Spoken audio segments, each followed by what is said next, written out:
Yapımı. Tushirgan bo'lsangiz kerak.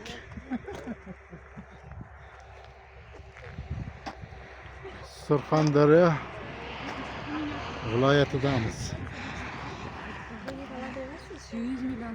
Voy, sizlar qozoqmisin? Ha? Ne Qoraqalpoq? Qoraqalpoq. Voy, çok. Avtobusdami sizlar? Necha kishi?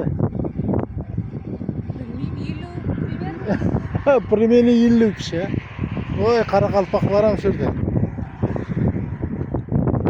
Ha, aka qolib ketmang Qoraqalpoqlarning oldida keng.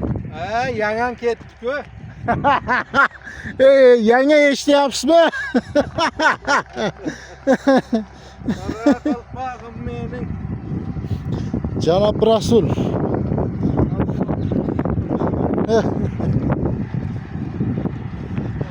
Oy. Suvni ich bo'l. Sencha.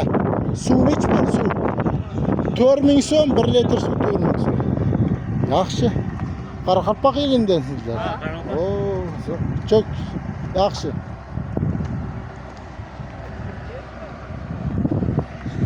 Meni video qo'lyapti. Mana shular. Hobibpochcham Rahim aka, Husn aka.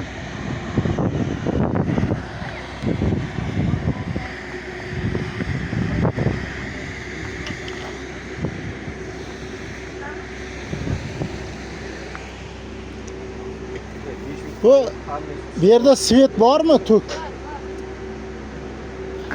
Yoqdaymi? O, yoqday. Bo'ladi. Chidisi bo'ladi. Qurtlarni qaranglar. Wow. Biza hojatxonaga kirmadik lekin. Bak qurtni 1 kilosini ich bo'l. 120 ming so'm, mana shu katta qurtdan. Donaga 6 ming. Donaga 6 ming. Ha, qurug'i mana bu qurug'i hali qurib ketgani 120 ming, ha? Yo'q. Bu ham ho'lmi? Bundan-da. Gap yo'q. Ha, qurigan vaqtiga qarab-da, ha, ho'l namligiga qarab.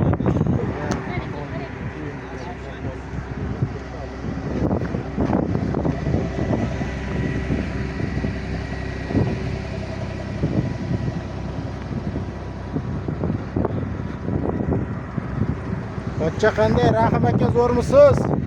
Zo'r. Qonim Nurdin aka. Kelaga Nurdin aka. Nurdin aka, Qoraqalpoqlarning oldida qolmang, bu yoqqa kel. O Gulnozga taylash kerak shuni. Nima deysiz?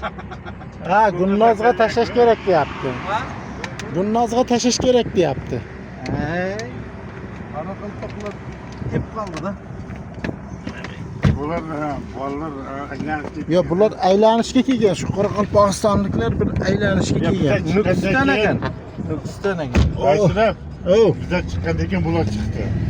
Ungacha chiqmay Chiqqan, qo'rqdi ular. Ha. To'g'ri, Hamisha bildiradi. Qilatni deb o'yladi-da, pochcha. Pul to'laymiz deb o'yladi.